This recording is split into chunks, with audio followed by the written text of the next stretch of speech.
안녕하세요. 세로입니다. 5월 14일, 5월의 셋째 주인가요? 5월의 둘째 주가 마무리됐습니다. 불금입니다.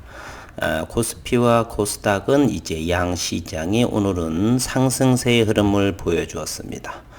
투자 분석의 시장 내용을 보게 되면 외국인들이 오늘 또 4,198억 원을 매도하고 코스닥에서는 770억 원을 순매수, 기관 투자가들은 393억 원, 코스닥에 152억 원. 어제 정도만 연기금이 매도를 했고요. 최근에 연기금은 지난 4월을 기점으로 해서 이제 매도세보다는 매수세에 우위를 점하는 매매 형태를 하고 있습니다. 따라서 미국 시장의 이제 디스플레이션으로 인해서 금리 인상으로 인해서 최근 며칠 동안에 급락이 나왔고요.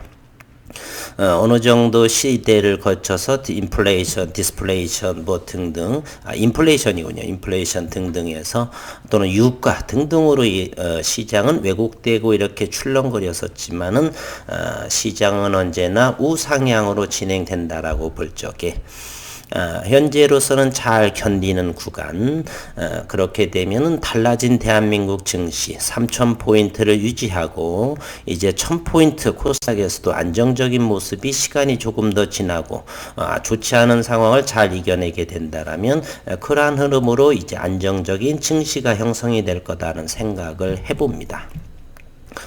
오늘 저는 HLB에서 참 좋지 않은 생각을 갖게 됐는데요. 오늘 또 하나의 재료가 나왔었죠. 리보세라닙의 암 생성과 내성 억제 효능이 탁월하다라고 해서 네이처의 자매지에서 밝혔는데, 이미 이것은 어느 젊은 유튜버에 의해서 먼저 시장에서 나오는 상황에서 정작 시장에서 회사에서 발표하는 그러한 내용이 모멘텀이 사라진, 따라서 주가는 흐지부지하는 상황이 되지 않느냐 이런 생각을 합니다. 따라서 저는 감히 이렇게 생각이 되네요. HLB에는 재료 모멘텀이 없다. 회사에서 이미 나오기 전에 구석구석 다 뒤져서 재료를 이렇게 먼저 퍼뜨리다 보니까 시장은 그렇게 획기적으로 놀랄만한 내용이 없다는 것. 따라서 재료의 모멘텀이 사라진 상황에서 HLB가 어느 정도 시장에서 반응을 일으켜서 주가 상승으로 이어질지는 불안해지기 시작합니다. 그 정도로 적당히 이 증시에서는 재료의 모멘텀을 회사에서 발표하기 전까지는 함부로 이렇게 노출되어서는 아니 됩니다. 재료 가지고 상승하는 주가를 이미 재료를 11,000화에 공개해버리게 되면 그것은 이미 재료가 될 수가 없죠. 그러면 주가에서의 상승할 수 있는 에너지가 벌써 풀리게 되는 것입니다. 탄성 에너지가 없어지는 것이죠. 그러니 주가는 상승하지 못할 수밖에 없는 상황에 있는 것이죠. 그래서 어제를 그러한 영상을 제가 썸네일을 보면서도 참 답답한 사람이다. 젊은 친구가 이런 생각을 하게 되었습니다. 어쨌든 저는 HLB는 그러한 것이 계속 지속되는 한 재료의 모멘텀의 상승은 시간은 훨씬 더 걸리지 않느냐 이런 생각을 해봅니다.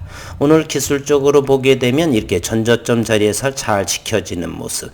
오늘은 시장도 조금 나왔었고 재료도 나왔지만은 시장에서는 겨우 1% 정도에 해당하는 것에 불과하는 상승의 반발매 정도만 나왔다라고 생각을 합니다. 어떤 내용이 오늘 나왔느냐라는 것은 바로 이 내용이죠. 이것을 회사에서 나오기 전에 어느 유튜버가 벌써 진즉에 아주 열심히 까발려서 시장에서는 제대로 된 평가를 얻지 못한 것 같으네요.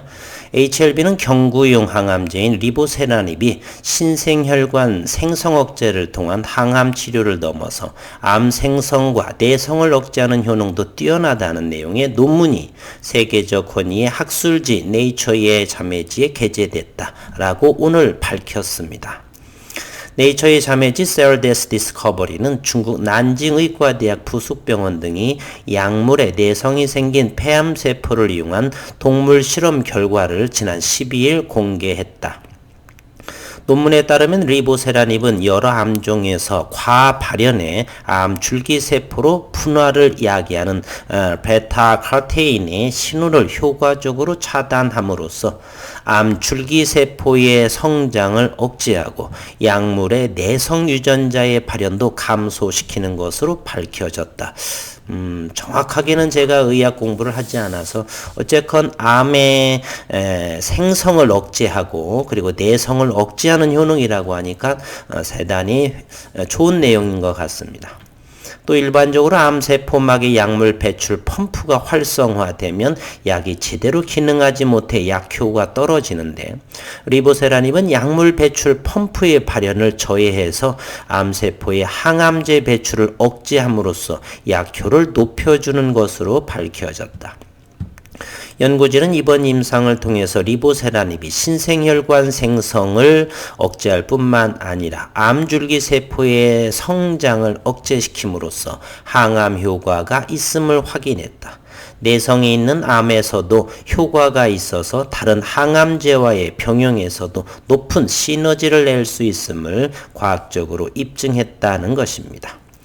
HLB 바이오 전략 기획팀 장인근 박사는 리보세라닙은 자체적으로 항암 효능이 뛰어날 뿐만 아니라 병용요법 시에 종양 미세 환경을 개선시켜 타 항암제의 효능까지 높여준다며 이번 논문은 내성 문제가 제기되는 면역 항암제, 세포 독성 항암제 등과 리보세라닙을 병용 시 약효를 더욱 증대시킬 수 있음을 밝혀둔다. HLB가 진행 중인 간암 1차 3상, 위암 2차 이상, 대장암 3차 이상 등 글로벌 병용 임상에 대한 기대감을 더욱 높여줬다라고 장인근 박사가 이렇게 말했습니다.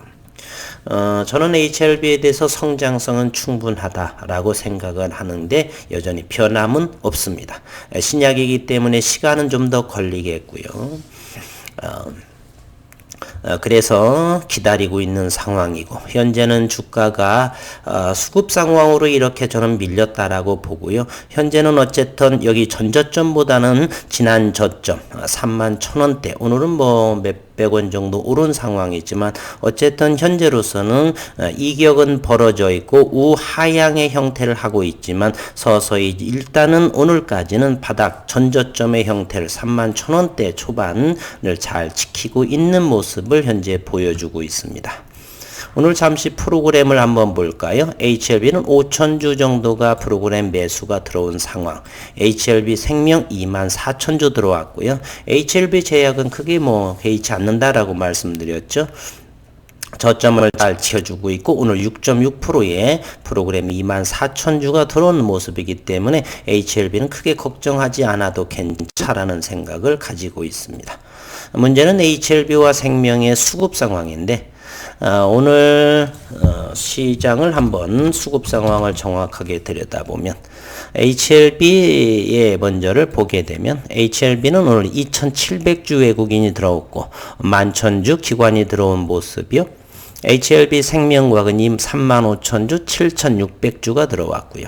HLB 제약에서는 외국인이 22,894주 기관이야 패싱하도 괜찮고요. HLB는 오늘 공매도가 과심이 있죠. 공매도가 27,000주가 들어왔는데 평단가가 31,900원. 최근에를 보게 되면 33,000원 정도 평균가를 형성하고 있죠. 32,200원, 최소 32,000원, 32,000원 이상에서만 공매도를 치고 있는 따라서 최근 5월 3일날 개제한 이후로 전부 다 공매도는 이익 중에 있다라고 하는 사실입니다. HLB 생명과학은 오늘 2만 주가 되었고 10,000원의 평균가를 가지고 있습니다. 오늘은 10,050원의 종가를 형성했고 68만 주 HLB는 43만 9천 주를 이렇게 보이고 있습니다. 이곳에서 5월 정도의 하방 경직이 잘 되었으면 하겠네요. 기대를 한다. 어느 분께서 제 버시 말씀했는데 제가 5월 중에 충분히 좋다라고 말했는데 그건 기대할 수 해본다라고 했고요. 좋다라고 하는 걸 저는 함부로 말하지 않습니다. 내일의 주가를 어찌 알고 제가 함부로 예측하겠습니까? 시장을 면밀하게 지켜보면서 하방으로 지지하고 있는지, 수급은 들어오는지, 공매도의 수량은 어떤지 종합적으로 이렇게 기술적인, 기업적인 여러 가지 각도로 생각을 해보고 내일은 시장에서 어떤 일이 벌어질까? 거래량이 증가하면서 폭등으로 이어질까? 아니면 다시 하방으로 열려진 전저점을 깨는 상황일까? 우리는 예측을 하지 않습니다. 예측한다는 것 자체가 주식을 경험하지 않은 사람들이죠. 내일의 일을 그것은 신의 영역이고 또는 쩐이 많은 사람들의 의도적인 그러한 것이지 저는 그 신도 쩐이 수천억이나 수백억 정도 이상을 가지고 있지 않기 때문에 저는 그렇게 제가 함부로 말하진 않습니다. 어쨌든 현재로서는 전 저점을 잘 지켜주고 있는 모습, 그러나 아직은 일봉상에서 이평선들이 5일선이라든지 21선이라든지 아직은 지지하고면서 이렇게 기간 조정을 거치고 있지 않은 일단은 바닥권만 형성하고 있는 상황이다. 분봉을 보게 되면 조금 더 빠르게 움직이시는 분들은 32,000원 아래에서는 이렇게 모아지고 있는 서서히 변화의 조짐, 그리고 일봉상에서 보게 되면 전저점 부근 따라서 이렇게 선입견으로 조금 더 들어갈 수도 있겠네요. 32,000원 아래에서는 조금씩 담아서 단기적인 수익을 내든 장기적으로 가기 위해서 저점을 매수하든 어쨌든 저는 이런 저 같은 사실은 예전에 할 때는 공격적인 사람이기 때문에 공격적인 투자 성향을 가지고 있기 때문에 32,000원 정도 이하에서는 조금씩 해서 단기적인 차익을 내는 데는 저 같으면 들어갈 수도 있겠다. 어쨌건 서서히 분봉에서는 시장의 심리들이 바닥을 잘 지키는 매도세보다 매수세가 서서히 나타나고 있는 모습의 징후를 보이고 있다 정도는 확인해 볼 수는 있겠네요. 만약에 또 다음 주에서 여기 전저점 31,450원을 깨게 되면은 바로 이곳으로 돌아가겠죠. 3만원까지가 이렇게 열려졌다라고 볼 수 있습니다. 아직은 그러한 상황에 기술적인 그리고 시장 주체 심리들은 그렇게 놓여 있다라고 볼 수가 있습니다.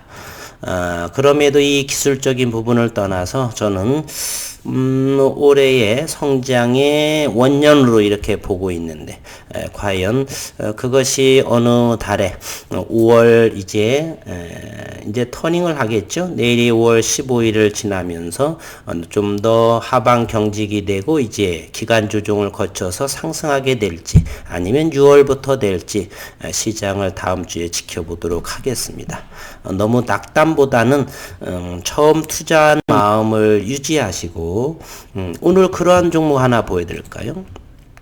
오늘 이렇게 크게 지속적으로 하락을 하다가 오늘 거래량이 폭발했네요. 250만 주.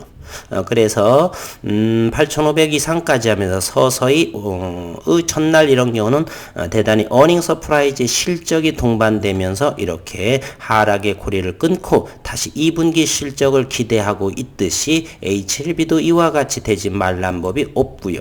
충분히 저는 가능성은 있다라고 봅니다. 어느 분께서 위암에 대해서 진양건 회장이 레드오션에 해당된다라고 하지만 위암 적응증만 있는 것이 아니라 다양한 적응증이 많이 있죠.